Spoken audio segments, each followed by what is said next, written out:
Жұмысы болмай жатқандар, қысқасы жұмысында қиыншылық көріп жүргендер, жолдарыңыз ашылсын.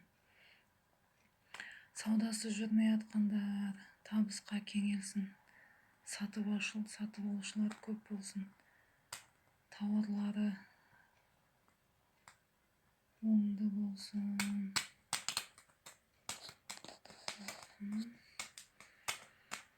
Конкуренция дейді, көралмаушылықтар, соның бәрінен тазалансын.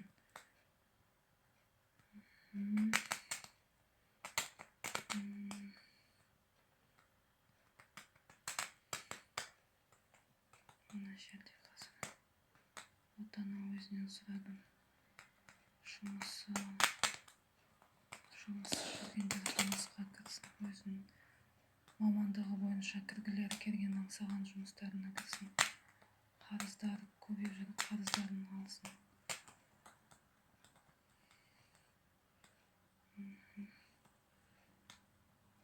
Мына жерде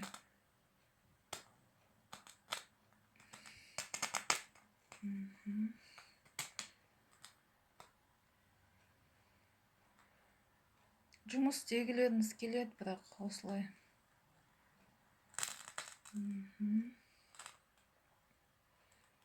Сөйтіп өлтеп тастаймыз бұндайларды. Тіл, көз тап-тұйнақтай болып жұмыс істегіңіз келеді, ал ол болса олай бұлай деп бәрін өлтеп тастаймыз. Бірақ жан отана өз біледі ғой не істеуді. Алады. Біз көбінесе религияда сөйтіп жүреді көбі. Ой, анау өзі біледі, маңдайыма солай жазылған. Адамның тағдыры өз қолында. Егер сіз ой-бой деп жүре берсеңіз, сіздің аруақтарыңызды да ренжітіп аласыз. Өйткені сіз тағдырыңыз өз қолыңызда, сіз өміріңізді дұрыстап сүрулеріңіз керек. Бәрін Құдайға, бәрін аруаққа сырып тастасақ, солардың айтқаны болады, солардың жасағаны болады деп.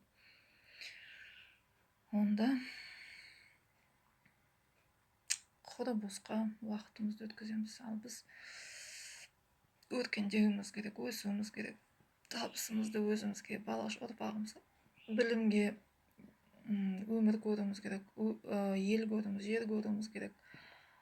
Өркендеуіміз керек, өсіп өнуіміз керек.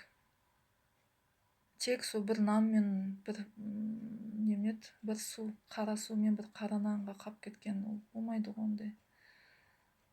Неге? Біреулер күшті өмір сүреді, біреулер керемет үйлерде өмір сүреді, керемет қыдырады, а біреулер нанын әрең тауып жеп жүр. Неге? Өйткені жолдар жабылған, әулетте, аруақтарда кейбір кезде ата-бабаның бір кезінде сондай бір кесірлер болып қалған. Соның бәрін тазалау керек, соның бәрін реттеу керек, аруақтардан көмек сұрау керек. Еске алу керек, аруақты тіктеу керек, аруақпен байланыс жасау керек. Біз сол кеңес одақ, компартия, болмаса 32 жыл базар вокзал, неше түрлі религиялардың ағымда, буддист болсын, исламист болсын, христиан болсын, ой сондай ғой, ой бұндай ғой. А біздің аруағымыз қашан ойлайды, кім ойлайды? Неге біз аруақтарымызды тіктей алмаймыз? Неге біз аруақтарымызды еске ала алмаймыз? Неге біз бөтеннің тілінде Құран бағыштауымыз керек?